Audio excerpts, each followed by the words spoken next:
ये कहना गलत नहीं होगा कि गणित में शून्य की अवधारणा का आविष्कार क्रांतिकारी था। शून्य कुछ भी नहीं या कुछ नहीं होने की अवधारणा का प्रतीक है। ये एक आम व्यक्ति को गणित में सक्षम होने की क्षमता प्रदान करता है।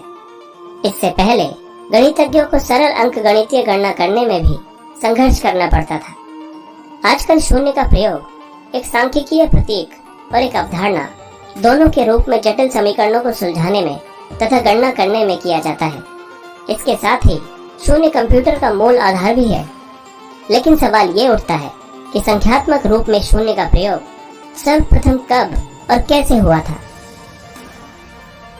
भारत में शून्य पूरी तरह से 5वीं शताब्दी के दौरान विकसित हुआ था, या फिर यूं कहें कि 5वीं शताब्दी में ही पहली बार भारत में शून्य की खोज हुई थी। वास्तव में भारतीय उपमहाद्वीप में गणित में शून्य का स्थान बहुत महत्वपूर्ण है। 3री या 4थी शताब्दी की बख्शाली पांडुलिपि में पहली बार शून्य दिखाई दिया था। ऐसा कहा जाता है कि 1881 में एक किसान ने पेशावर, जो कि अब पाकिस्तान में है, के पास बख्शाली गांव में इस दस्तावेज से जुड़े पाठ को खोद कर निकाला था। ये काफी जटिल दस्तावेज है, क्योंकि ये सिर्फ दस्तावेज का एक टुकड़ा नहीं है, बल्कि इसमें बहुत से टुकड़े हैं जो कई शताब्दियों पहले लिखे गए थे। रेडियो कार्बन डेटिंग तकनीक की मदद से, जो आयु निर्धारित करने के लिए कार्बनिक पदार्थों में कार्बन आइसोटोप की सामग्री को मापने की एक विधि है, से ये पता चलता है कि बख्शाली पांडुलिपि में कई ग्रंथ हैं। सबसे पुराना हिस्सा 224 से 383 ईस्वी का है। उससे नया हिस्सा 680 से 779 ईस्वी का है और सबसे नया हिस्सा 885 से 993 ईस्वी का है। इस पांडुलिपि में सनोबर के पेड़ के 70 पत्ते और बिंदु के रूप में सैकड़ों शून्यों को दिखाया गया है।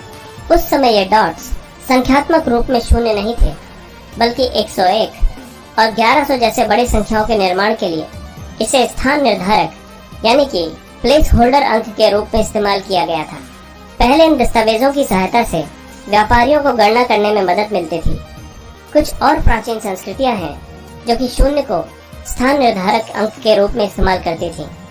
जैसे कि बेबीलोन के लोग शून्य को 2 पत्तों के रूप में इस्तेमाल करते थे। माया संस्कृति के लोगों ने इसे शेल की संख्या के रूप में इस्तेमाल किया था।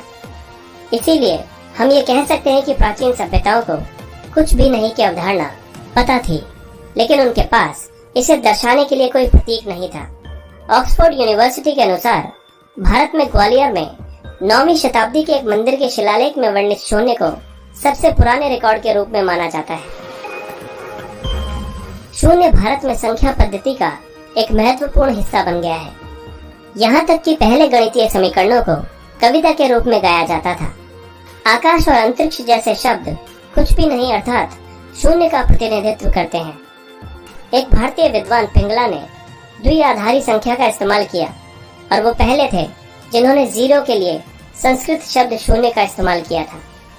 628 ईस्वी में ब्रह्मगुप्त नामक विद्वान और गणितज्ञ ने पहली बार शून्य और उसके सिद्धांतों को परिभाषित किया और इसके लिए एक प्रतीक विकसित किया जो कि संख्याओं के नीचे दिए गए एक डॉट के रूप में था।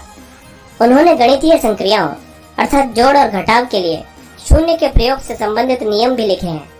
इसके बाद महान गणितज्ञ और खगोलविद आर्यभट्ट ने दशमलव प्रणाली में शून्य का इस्तेमाल किया था। दोस्तों, ये स्पष्ट है कि शून्य भारत का एक महत्वपूर्ण आविष्कार है जिसने गणित को एक नई दिशा दी और इसे अधिक सरल बना दिया।